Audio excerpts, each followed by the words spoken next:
உந்தன் காதல் ஒன்றே மிக உயர்ந்ததடி, அதை வானம் அண்ணாந்து பார்க்கும்.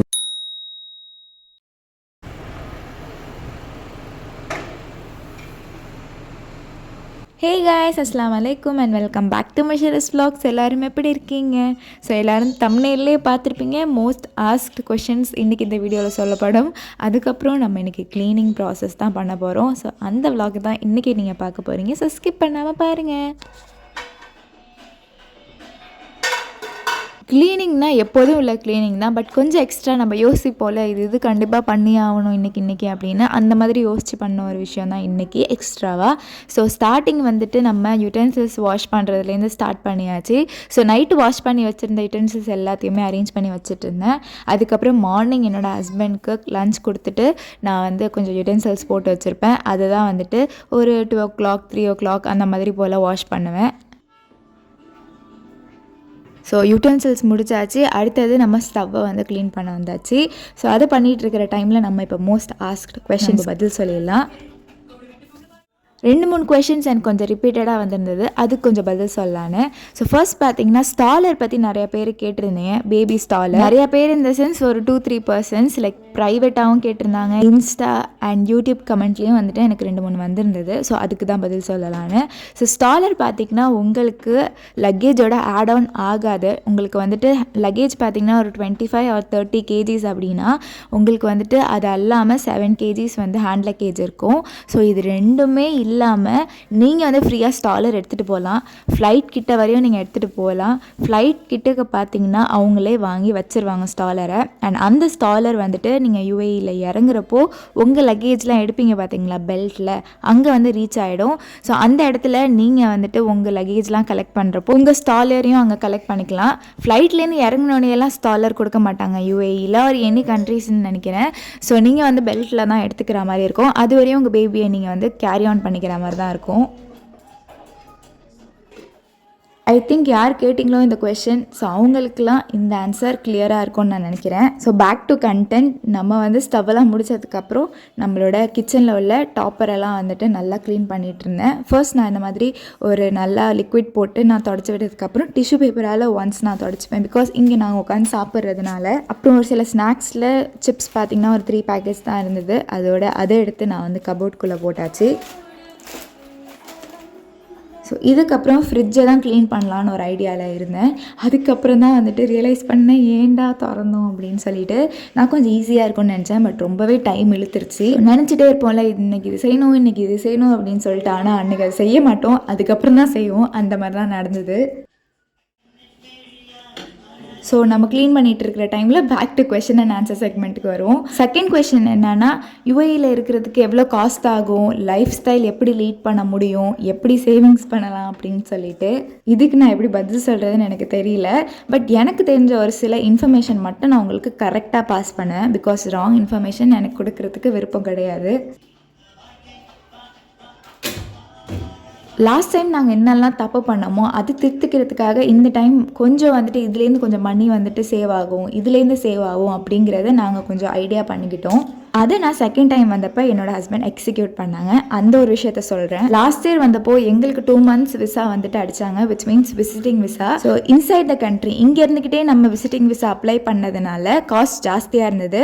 நம்ம போய் பஹ்ரைனுக்கு போனதுனால அதுக்கு டிக்கெட் ஃபீ காஸ்ட்லியாக இருந்தது. ஸோ இந்த ஒரு விஷயத்தை அவாய்ட் பண்ணணும் அப்படிங்கிறதுக்காக தான் என்னோட ஹஸ்பண்ட் இந்த டைம் 2 years ரெசிடென்ஸ் விசா போட்டிருந்தாங்க. இதில் என்ன அட்வான்டேஜ்னால் நீங்கள் outside the country apply பண்ணுறதுனால, நாங்கள் இந்தியாவில் இருந்து என்னோட ஹஸ்பண்ட் இங்கேருந்து அப்ளை பண்ணதுனால ரேட்டு கம்மி, ப்ளஸ் நீங்கள் எவ்வளோ நாள் வேணாலும் இருந்துக்கலாம். அண்ட் விசிட்டிங் விசா கம்பேர் பண்ணுறதுக்கு இதுதான் ப்ராஃபிட்டபுளாக இருந்தது. So back to content. Clean பண்ணிகிட்டு இருக்கக்குள்ளே ஃபஸ்ட் டாப்பர் செகண்ட் டாப்பர்லாம் முடிச்சதுக்கப்புறம் கீழே அந்த ட்ராவை திறந்தால் தான் தெரியுது கீழே வந்துட்டு அவ்வளோ அழுக்கு இருந்தது. எனக்கு அதை பார்த்தோன்னே டென்ஷன் ஆகிடுச்சு. ஸோ அது எனக்கு க்ளீன் பண்ணி முடிக்கிறதுக்கே ஒரு 20 to 30 minutes எடுத்துருச்சு. பிகாஸ் அது ஏதோ ஒட்டியிருந்தது. அப்போ தான் தோணுச்சு ஏன்டா இந்த வேலையை ஸ்டார்ட் பண்ணோம் அப்படின்னு சொல்லிட்டு. தென் ஓகே நான் ஸ்டார்ட் பண்ணியாச்சு, முடிக்காமல் விடக்கூடாதுன்னு பண்ணிகிட்டு இருந்தேன். இப்படின்னு பாதி ஸ்டெயினை ரிமூவ் பண்ணிவிட்டு அப்புறம் வந்துட்டு ட்ராவை போட்டு நம்ம திங்ஸ்லாம் வச்சுட்டு இருந்தேன். ஸோ எப்படியோ முடிச்சு விட்டாச்சு. ஸோ நம்ம க்ளீன் பண்ணிகிட்டே இருப்போம். பேக் டு கொஷனுக்கு வரும். ஸோ எங்கள் லைஃப் ஸ்டைலில் இருக்கிற காஸ்ட் ஆஃப் லிவிங் நான் சொல்லிடுறேன். எனக்கு தெரிஞ்சதை மட்டும்தான் நான் சொல்ல போகிறேன். ஸோ வீக்லி ஷாப்பிங்கோட காஸ்ட் எவ்வளோ வரும் எங்களுக்கு அப்படின்னு பார்த்தீங்கன்னா 200லேருந்து 250க்குள்ளே வரும். அண்ட் பேபி இருக்கிறதுனால பார்த்தீங்கன்னா நம்ம என்னைக்காச்சும் சும்மா அப்படியே வெளியே போகிறப்போ ஒரு 10 to 20 dirhams வந்துட்டு எப்போதுமே செலவாகும்னு சொல்ல மாட்டேன், பட் எப்போயாச்சும் செலவாகும்.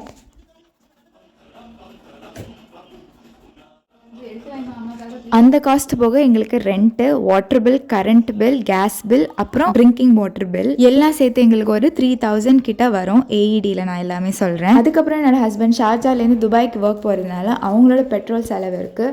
ஸோ ஒரு 500 கூட வச்சுக்கலாம், எனக்கு சரியாக தெரியல. இப்போ நீங்கள் வீடு அன்ஃபர்னிஷ்டாக எடுத்திங்கன்னா ஃபர்னிஷ் பண்ணுற மாதிரி இருக்கும், அதுக்கு கொஞ்சம் செலவாகும். இங்கே பார்த்தீங்கன்னா செகண்ட் ஹேண்ட் மார்க்கெட்லேயே உங்களுக்கு எல்லாமே சூப்பர் குவாலிட்டி ப்ராடக்ட்ஸ்லாம் கிடைக்கும் கம்மியான விலையிலையுமே. பட் இதே நீங்கள் ஃபர்னிஷ்டு வீடு பிடிச்சிங்கன்னா ப்ராப்ளமே இல்லை, உங்களுக்கு ரெண்ட் அண்ட் சேவாக மட்டும் கட்டினா போதும். பட் என்னதான் இருந்தாலும் நம்ம வந்த ஒரு ஃபர்ஸ்ட் 2 months ஸ்ட்ரகிளாக தான் இருக்கும் நம்மளோட ஹஸ்பண்ட்ஸ்க்கு, அவங்க எக்ஸ்பென்ஸ் எல்லாம் வந்து கொஞ்சம் சரி பண்ணுறதுக்கு. அதுக்கப்புறம் நம்ம நார்மல் லைஃப் லீட் பண்ணலான்னு நினைக்கிறேன். ஸோ ஒருத்தவங்க யூடியூப் கமெண்ட்டில் கேட்டிருந்தீங்க, அதுக்கு வந்துட்டு இன்னொருத்தவங்க கமெண்ட் பண்ணியிருந்தாங்க 10K மேலே இருந்தால் தான் சிஸ் நமக்கெல்லாம் இருக்க முடியும் அப்படின்னு. அப்படிலாம் சுத்தமாக கிடையாது. இங்கே வந்து 2K salary, 3K salary, 4K salary வாங்குற எல்லாருமே ஃபேமிலியை வச்சுருக்காங்க. So salary doesn't matter, husband மனசு வச்சா கண்டிப்பாக வச்சுக்கலாம். ஸோ ஐ கெஸ் இந்த ஒரு ஆன்சர் உங்கள் எல்லாருக்குமே கொஞ்சம் திருப்தியாக இருந்திருக்கும் நான் நம்புகிறேன். ஸோ நெக்ஸ்ட் பார்த்தீங்கன்னா நம்ம கிச்சன் ஒர்க், நம்ம ஃப்ரிட்ஜ் ஒர்க் அதெல்லாம் முடிச்சதுக்கப்புறம் வீடு கொஞ்சம் பெருக்கிற வேலை இருந்தது, அதையும் நான் பண்ணிகிட்டு இருந்தேன். வைஃபை பில் சொல்கிறதுக்கு மறந்துட்டேன். ஸோ வைஃபை பார்த்தீங்கன்னா ஷேரிங் வைஃபை இருக்குது. ஸோ அது பார்த்தீங்கன்னா காஸ்ட் கொஞ்சம் கம்மியாக வரும். பட் நீங்கள் வந்து மோடம் வீட்லேயே வச்சு நீங்கள் ஓனாக வச்சுருந்தீங்கன்னா கொஞ்சம் ஜாஸ்தியாக வரும். நாங்கள் இந்த டைம் ஏன் நாங்கள் ஓனாக வச்சுருக்கோன்னா, அப்பார்ட்மெண்ட்டில் இருக்கிறதுனால எல்லாம் அவங்கவுங்க வீட்டில் ஓனாக தான் வச்சுருக்காங்க, நம்மளால ஷேர் பண்ண முடியாது. ஸோ அதனால தான் இந்த தடவை நாங்கள் ஓனாக வச்சுருக்கோம். அப்படி இல்லைனா நாங்களுமே ஷேரிங் தான் யூஸ் பண்ணியிருப்போம். லாஸ்ட் டைம் நாங்கள் ஷேரிங்கில் தான் இருந்தோம்.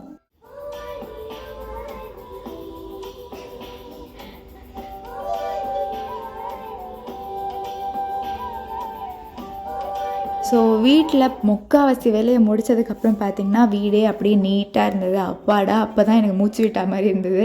அதுக்கப்புறம் நம்ம கர்டன்ஸ்லாம் கட்டியிருந்தது. முக்கியமாக அதுதான் நம்ம எடுத்து வேணும். பிகாஸ் வெளியே வெளிச்சம் இருக்கிறப்ப உள்ள சீன்ஸ்லாம் வெளியே தெரியாது. இப்போது இருட்டாக வெளியே ஆயிடுறதுனால உள்ளே என்ன நடக்கும் அப்படிங்கிறது வெளியே பளிச்சுன்னு தெரியும் லைட்டு போட்டால். அதனால கண்டிப்பாக வந்துட்டு கர்டன்ஸ் வந்து க்ளோஸ் பண்ணுற மாதிரி தான் இருக்கும். ஃபைனலி நம்மளோட க்ளீனிங் ப்ராசஸ் எல்லாம் முடிச்சுட்டேன். இப்போ தான் வந்துட்டு திருப்தியாக இருந்தது. அதுக்கப்புறம் குட்டி குட்டி திங்ஸ் மட்டும் தான் இருந்தது. ஹேங்கிங்ஸில் பார்த்திங்கன்னா கொஞ்சம் அழுக்கு துணிலாம் இருந்தது, அதெல்லாம் அழுக்கில் போடுறதுக்காக எல்லாத்தையுமே எடுத்துகிட்டு இருந்தேன். அதுக்கப்புறம் கொஞ்சம் மிரரை ரொம்ப நாளாக க்ளீன் பண்ணணும்னு நினச்சிட்டு இருந்தேன், அதையும் ஸ்ப்ரே அடித்து க்ளீன் பண்ணிகிட்டு இருந்தேன். ஸோ இதெல்லாம் ஸ்டார்ட் பண்ணது வந்துட்டு 4 o'clock அந்த மாதிரி நினைக்கிறேன். முடிக்கிறதுக்கு எனக்கு 6:30 அந்த மாதிரி ஆயிடுச்சு. அதுக்கப்புறம் நெக்ஸ்ட் கொஷின் பார்த்திங்கன்னா மெடிக்கல் பற்றி கேட்டிருந்தாங்க. நான் ரீசெண்டாக மெடிக்கல் வீடியோ போட்டிருந்ததுனால. ஸோ மெடிக்கல் பார்த்திங்கன்னா நான் ரெசிடென்ஸ் விசாவில் வந்திருக்கிறதுனால தான் மெடிக்கல். யூஏக்குள்ளே நீங்கள் வந்ததுக்கப்புறம் பார்த்திங்கன்னா 2 monthsக்குள்ளே நீங்கள் மெடிக்கல் போய் போடணும். உங்கள் டேட் முடிஞ்சு நீங்கள் மெடிக்கல் போட போனீங்க ஆர் மெடிக்கல் போடலை அப்படின்னா உங்களுக்கு ஃபைன் ஆகிட்டு இருக்கும். ஸோ ஒரு நாளைக்கு 100 dirhamsன்னு சொன்னாங்க என்னோடய ஹஸ்பண்ட். ஸோ ஒரு நாளாக அவங்களுக்கு ஏறிக்கிட்டே இருக்கும். ஒரு நாள் 100, இன்னொரு நாள் 200 அப்படின்னு சொல்லிட்டு. ஸோ நீங்கள் ரெசிடெண்ட்டில் வரப்போ உங்களுக்கு மெடிக்கல் எக்ஸ்பென்ஸும் இருக்கும். ஸோ அதுக்கும் நீங்கள் செப்பரேட்டாக காசு வச்சுக்கிற மாதிரி இருக்கும். ஸோ இதில் தான் சொன்னேன் ஃபர்ஸ்ட் 2 months கொஞ்சம் எக்ஸ்பென்ஸ் ஜாஸ்தியாக இருக்கும்னு. மெடிக்கலுக்கு பார்த்தீங்கன்னா என்னோடய பாஸ்போர்ட், அப்புறம் ஏதோ ஒரு அப்ளிகேஷன், விசா பேப்பர் மாதிரி எடுத்துகிட்டு வந்திருந்தாங்க. நீங்கள் யூஏயில் எங்கே இருக்கீங்களோ, துபாய், ஷார்ஜா, அபுதாபி எங்கே இருக்கீங்களோ நீங்கள் அங்கே போய் நீங்கள் மெடிக்கல் போட்டுக்கலாம், எங்கே வேணாலும் போட்டுக்கலாம்னு நினைக்கிறேன். பட் என்னோட அப்ளிகேஷன் ஃபார்மில் சலீம் ஃபிட்னஸ் சென்டர்னு போட்டிருந்தது. நாங்கள் அங்கே தான் போயிருந்தோம். ஸோ உள்ளே போனோடனே உங்களுக்கு யாருக்கு பண்ணணும் அப்படின்னு கேட்டு அந்த சிங்கிள் பர்சனை மட்டும்தான் அனுப்புவாங்க. ஸோ நான் என் கையில் பாஸ்போர்ட் அண்ட் அந்த அப்ளிகேஷன் ஃபார்ம் எடுத்துகிட்டு போயிருந்தேன். உள்ளே போனோடனே நம்மளுக்கு டோக்கன் கொடுத்தாங்க. கூட்டம் பார்த்தீங்கன்னா கம்மியாக தான் இருந்தது. ஸோ நைட் 10 o'clockக்குலாம் க்ளோஸ் பண்ணிவிடுவாங்க.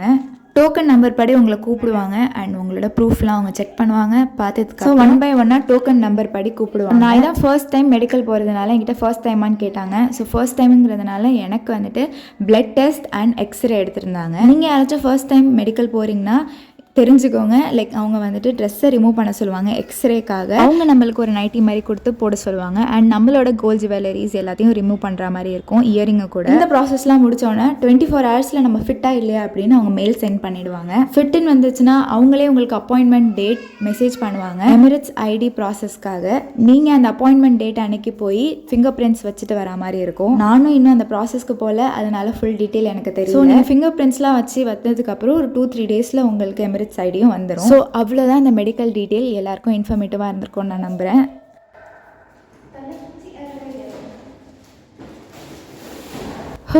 கொஞ்சம் எல்லா கொஷின்ஸ்க்கும் ஆன்சர் பண்ணேன்னு நான் நினைக்கிறேன். ஸோ எல்லாருக்கும் புரிஞ்சிருக்கும் அண்ட் இன்ஃபர்மேட்டிவாக இருந்திருக்கும்னு நான் நம்புகிறேன். என்னோடய வீட்டு வேலையும் நான் முடிச்சிட்டேன். குப்பையெல்லாம் போய் போட்டுவிடும் வந்தாச்சு. ருசினா பார்த்தீங்கன்னா அங்கே பசங்களாம் நின்னாங்க, அவங்க கூட விளையாடிட்டு இருந்தா. முடிஞ்ச அளவுக்கு எனக்கு தெரிஞ்ச அளவுக்கு கொஷின்ஸ்க்கெலாம் நான் ஆன்சர் பண்ணேன். ஸோ நெக்ஸ்ட் உங்களுக்கு இதில் டவுட் இருந்ததுன்னா கண்டிப்பாக கேளுங்க. ஸோ எல்லா வேலையும் முடிச்சதுக்கப்புறம் பார்த்தீங்கன்னா நைட்டுக்கு வந்துட்டு கிரில் சிக்கன் பண்ணலாம் அப்படின்னு சொல்லிட்டு பிளான் வச்சுருந்தேன். ஸோ அதுக்கு தான் ப்ரிப்பேர் பண்ணிக்கிட்டு இருக்கேன். ஆல்ரெடி சிக்கனை நான் தண்ணியில் போட்டேன், வேலையாக இருக்கிறதுக்குள்ளே அப்போ ஐஸ் விடுவோன்னு. ஸோ கிரில் சிக்கனுக்கு காம்போவாக நாங்கள் சாட்டர்டே ஷாப்பிங் போகிறதுனால குபூஸ் வாங்கிக்கலாம்னு நினச்சோம்.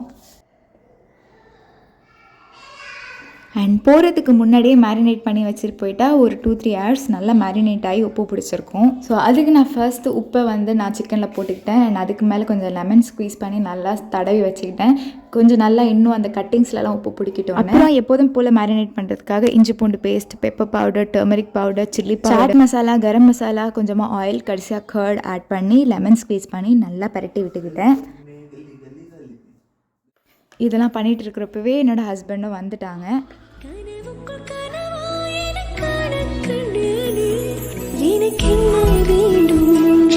ஒரு வார்த்தைக்கு நின்று இனி நீயும் நானும் ஒன்று என சொல்லும் நானும். ஃபேமிலியாக இருக்கிறது என்ன ஒரு நல்ல விஷயம் அப்படின்னா, நம்மளும் வீட்டில் தனியாக தான் இருப்போம் ஃபுல் டே. நம்மளோட ஹஸ்பண்டும் நல்ல ஒர்க் ப்ரெஷரில் வீட்டுக்கு வருவாங்க. நம்மளோட பேபியை நம்ம ஹஸ்பண்ட் எல்லாரும் ஒருத்தவங்க பார்த்து ஹாப்பி ஆகிடுவோம். அதுதான் வந்துட்டு இங்கே உள்ள ரியாலிட்டி. என்னோட ஹஸ்பண்ட் மார்னிங் 6:30க்கு போயிட்டு நைட் 8:30-8க்கு தான் வருவாங்க. அதுவரையும் நானும் ரிசைனாவும் தனியாக தான் இருப்போம். பட் எனக்கு வேலையே கரெக்டாக தான். அதுக்கப்புறம் அவங்க வந்து கொஞ்சம் நேரம் அவங்க கூட டைம் ஸ்பெண்ட் பண்ணிவிட்டு சாப்பிட்டு படுக்கிறதுக்கு தான் கரெக்டாக இருக்கும். பட் அந்த ஒரு குட்டி ஷார்ட் பீரியட் வந்துட்டு அவ்வளோ ஹாப்பியாக இருக்கும். ஸோ அவங்க வந்தோடனே வடை பொரிக்கலாம் அப்படின்னு சொல்லிட்டு தான் என்கிட்ட பிரியா வடை மிக்ஸ் இருந்தது. ஸோ அதை வச்சு நம்ம வந்துட்டு வடையை வந்துட்டு நான் உருண்டை போண்டா மாதிரி போட்டுருந்தேன். பிகாஸ் நம்மளுக்கு வடை ஷேப்பு வரலை. வடையிலேருந்து நான் என்ன சொல்ல வரேன்னா, ஒரு ஷேப் உங்களுக்கு வரலைன்னா நீங்கள் வேறு ஷேப்புக்கு மாறிட்டே இருங்க. அது உங்களுக்கு கண்டிப்பாக எஃபெக்டிவாக இருக்கும். சிரிப்பாக இருக்கல, ஆனால் என்ன சொல்ல வரேங்கிறது புரிஞ்சால் கமெண்ட்டில் போடுங்க. அவங்க வந்தோடனே தான் நாங்கள் எல்லோரும் ஒன்றா உட்காந்து ஸ்நாக்ஸ் சாப்பிடுவோம். ஸோ இந்த மாதிரி ஒரு குட்டி மூமெண்ட்டில் தான் ஹாப்பினஸே இருக்குது, பெரிய மூமெண்ட்ஸை விட. அதுக்கப்புறம் நாங்கள் நெக்ஸ்ட்டோ போயிருந்தோம் ஷாப்பிங்காக. ஷாப்பிங்லாம் முடிச்சு நம்ம கிரில் சிக்கனுக்காக சைட் டிஷ்ஷாக சீஸ் மிக்ஸ்டு ஒரு சாலட் வாங்கியிருந்தோம். வாங்கிட்டு வந்த திங்ஸ்லாம் நான் அப்பப்போ வந்தோடனே எடுத்து வச்சிருவேன். பிகாஸ் அதுக்கப்புறம் நம்மளுக்கு அலுப்பாக போயிடும்னு. லைஃப் நம்ம எவ்வளோ தூரத்துக்கு வாழ போகிறோம்னு தெரியாது. அண்ட் இப்போ உள்ள ஜென்ரேஷனுக்கு எவ்வளோ தூரத்துக்கு இருக்க போகிறோங்கிறதும் நம்மளுக்கு தெரியாது. பூமர் மாதிரி பேசினாலும் இதுதான் ஃபேக்ட் ஆக்சுவலி. ஸோ இருக்கிற லைஃப்பை ஹாப்பியாக லீட் பண்ணணுன்னு தான் என்னோடய ஃபிலாசபி. ஃப்யூச்சர் நம்ம பேபிஸ்க்காக சேவிங்ஸும் பண்ணணும் தான். ஆனால் அதுக்குன்னு டைம் வரும்ல, அப்பப்போ நம்ம பண்ணால் போதும். அதுக்காகவே நம்ம வாழ்க்கையை மூழ்க வைக்கணும்னு கிடையாது. ஸோ யாரெல்லாம் சேவிங்ஸ் பண்ணியிருக்கீங்களா அப்படின்னு கேட்டவங்களுக்கு இந்த ஒரு பதில் தான். ஸோ அதுக்கப்புறம் நம்ம கிரில் சிக்கன் மேரினேட் ஆகி சூப்பராக இருந்தது. ஓவனை நல்லா ப்ரீ ஹீட் பண்ணிவிட்டு நான் சிக்கன் அதில் போட்டுட்டு இருந்தேன். நாங்கள் ஷாப்பிங்லாம் முடிச்சுட்டு வரத்துக்கே பார்த்திங்கன்னா 11:30 அந்த மாதிரி ஆகிடுச்சி. நான் திங்ஸ்லாம் வைக்கிறதுக்கு 12:30 அந்த மாதிரி ஆகிடுச்சி. ஸோ நாங்கள் 1 o'clock கிட்ட தான் சாப்பிட்டோமே. ஸோ அப்பப்போ நான் வந்து சிக்கனை திருப்பி போட்டுட்ருந்தேன். பிகாஸ் வந்துட்டு தீஞ்சு போயிடாமல் இருக்கிறதுக்காக. அண்ட் நல்லா கிரில் சிக்கன் ஆனதுக்கப்புறம் என்னோடய ஹஸ்பண்ட் அதை பிளேட்டில் எடுத்து வச்சுட்டு இருந்தாங்க. நல்லா சுட கிரில் சிக்கன் ஆகிடுச்சு. அதுக்கு மேலே மெல்டட் பட்டர் ஊற்றி சீஸ் வச்சு குபூஸ் வச்சு சாப்பிட்டோம். ஸோ ஐ திங்க் இந்த வீடியோ உங்களுக்கு இன்ஃபர்மேட்டிவ், மோட்டிவேட்டிவ் அண்ட் இன்ட்ரெஸ்டிங்காக இருந்திருக்கோன்னு. பிடிச்சிருந்தா மறக்காமல் லைக், ஷேர் அண்ட் சப்ஸ்கிரைப் பண்ணிக்கோங்க. பாய்.